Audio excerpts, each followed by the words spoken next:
Greetings, friends. This is Keith Hunt bringing you the understanding of Bible prophecy to the return of Jesus Christ. About 100 years ago, this particular teaching started on the Christian scene. It is mainly taught and held by many of the fundamental Protestant churches. It is the teaching of the Antichrist, the coming of the last days, the great tribulation that is to come in the last days, and then leading up to the return of Jesus Christ. This was started by a fellow called Scofield. It first appeared in his Scofield Bible, and that was about 1910 that this was published, around that time. So around 100 years, this particular teaching has been in vogue, shall we say, and has been taught. The teaching goes like this, that in the last days a great power will arise with an Antichrist, and the Jewish people will set up a temple in Jerusalem, and that they will start animal sacrifices again. This power and this Antichrist will enter into a covenant with the Jews, about a 7-year covenant. So now we have the Jews here in Jerusalem in some kind of a temple doing animal sacrifices again. And they have a covenant with this beast power and this Antichrist for 7 years.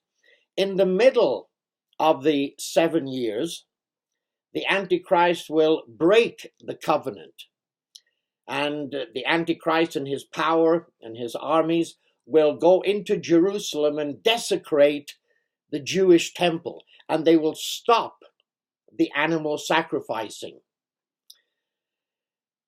And then there'll be 3.5 years or so of great tribulation. It will all culminate in the great battle of Armageddon, mentioned in Revelation chapter 16, and the return of Jesus Christ to this earth. Now they get this teaching, and Scofield got this teaching when he first brought it out, from Daniel chapter 9. Daniel chapter 9. First of all, if this temple is to be built, now it was taught for many decades that the temple would have to be on where the Dome of the Rock now stands. Some in the fundamental Protestant churches have said, well, no, it doesn't have to be on the Dome of the Rock. That doesn't have to be removed. It could be, some other place on that temple area, or even some now go as far as saying it could be anywhere in Jerusalem. And it doesn't have to be, some say, a great edifice of stone. It could be some kind of a tent or some kind of a housing operation where they could do these animal sacrifices. Now, first of all, if that is true, if it could be anywhere in the temple area, or if it could be anywhere in Jerusalem, my question is, why hasn't it already been done by the Jews? Then they have, you think about animal sacrificing, bringing back the old covenant. People don't stop to realize and to meditate upon the old covenant animal sacrifices. It was huge. It was a daily affair. It was small pigeon types to larger, animals, goats and sheep and so forth. And it was a continuous daily basis of animal sacrificing. Now, this was done under the Old Covenant with under the umbrella of course, religion, the Old Covenant religion with God and ancient Israel. If animal sacrifices under a religious purpose was brought back by the Jews in Jerusalem, and let me say before we go on any further, the number of Jews in Jerusalem that would promulgate this kind of idea is very minute, very, very small. Most of the Jews in Jerusalem and in the land of Israel, as it's the state of Israel, most of them are secular today. Most of them are not into any serious religion. They are mainly a secular country. But now going back, and let's suppose then that it was allowed that some Jews could start doing these animal sacrifices, like bringing back the Old Covenant. Do you think that the animal rights people would allow this? This is done under a religious umbrella. It's not done as a slaughterhouse to provide meat and food for the populace. It's done under religion.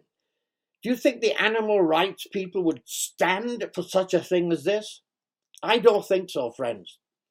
They would probably burn the place down, bomb the place up. They would be out there with their placards, walking up and down the streets, protesting against all of this animal sacrificing done under religion. Back in the 80s, concerning the building of this temple, back in the 80s, and it will show you how some fundamental prophets will even go as far as lying about this idea and this 70 weeks prophecy of Daniel and how this temple has to be built again, this physical temple, so the Jews can once again perform animal sacrifices. Back in the 80s, an article came out by some fellow who said, the stones to build this temple are at such and such a port on the coast of the United States, ready to be shipped over to Israel to once again build this physical temple so animal sacrifices can be done again. The whole thing, friends, was a complete lie. A complete lie. There was no stones anywhere in any port of the United States ready to be shipped over to Israel to build this physical temple. It was a complete lie. That was back in the 1980s.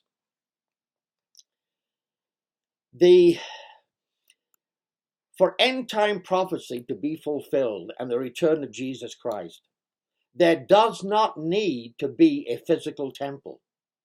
There does not need to be any animal sacrificing. None of that needs to happen for Jesus Christ to return. If this temple could be built anywhere in Jerusalem, and it could be some kind of a tent thing and not some kind of great physical stone building, why hasn't it then already been done? There's enough Jews there that kind of believe this idea, and there's enough fundamental Christian prophets that believe this idea. Why hasn't it then been done in some other part of Jerusalem? The truth is, friends, that it does not have to be done before the return of Jesus Christ, because their premise is that until this is done, Jesus Christ cannot return. Such is not the truth of your Bible. Jesus Christ can return without the Jews building some kind of a temple and doing animal sacrifices. That idea was taken by Scofield from Daniel chapter 9. The physical temple, animal sacrificing, does not have to take place before Jesus Christ returns. Daniel chapter 9 is where they took this prophecy. Now, some of the fundamental Protestant prophets will add to this the so-called secret rapture. It is the return of Christ invisibly to this earth, that he all of a sudden comes at any second of any day and comes swooping down invisibly and just kind of skims the earth and takes with him all the Christians back to heaven. Now, depending how you believe this idea, it comes and takes place before the 7-year covenant with the Jews, or it takes place in the middle of the 7 years, that the covenant is broken in the middle of the 7 years. Either way, it's either just before the 7 years or in the middle of the 7 years. Jesus comes invisibly, takes the saints back to heaven, then either for 7 years or 3.5 years. It is the secret rapture. Now, the fundamental prophets, they just simply call it the rapture. But in expounding it or reading more about it in their teaching, it is indeed a secret rapture, because nobody knows when this is going to happen. It could happen any second that Jesus comes invisibly and takes the saints back to heaven. The secret rapture. That also, friends, is not taught in your Bible. It just is not there. So all of this scenario of the end times, of the 7-year covenant with the Jews being broken in the midst thereof, and this secret rapture, all of that is not in the Bible. Most of it is taken from Daniel chapter 9, and it was Scofield who invented this teaching about 100 years ago and put it in his Bible, in notes in his Bible. It is not the truth, my friends. Daniel chapter 9 can be understood. Daniel chapter 9 is talking about the coming of the Messiah. It is talking about a 70-week prophecy and the coming of the Messiah. It definitely is. Daniel was praying for that. He wanted to know concerning the coming of the Messiah. The Protestant prophets of hundreds of years ago, 200, 300 years ago, Protestant Bible fundamental teachers of the Bible, Matthew Henry, Adam Clarke, and Albert Barnes, will go through Daniel chapter 9, and they will give you the truth of what Daniel chapter 9 is saying. That prophecy of Daniel chapter 9 has been already completely filled. It's already taken place. There is nothing in that prophecy that has yet to take place. It has already been fulfilled. You can go on my website, keithhunt.com.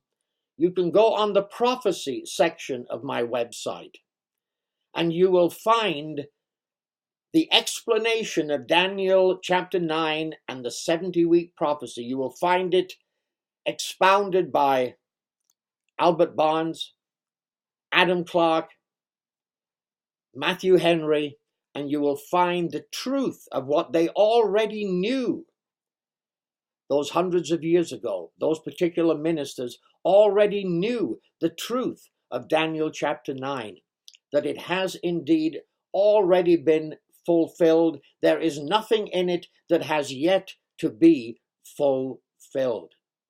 So please go on my website, keithhunt.com, go under the prophecy section and learn the truth about the 70-week prophecy of Daniel chapter 9.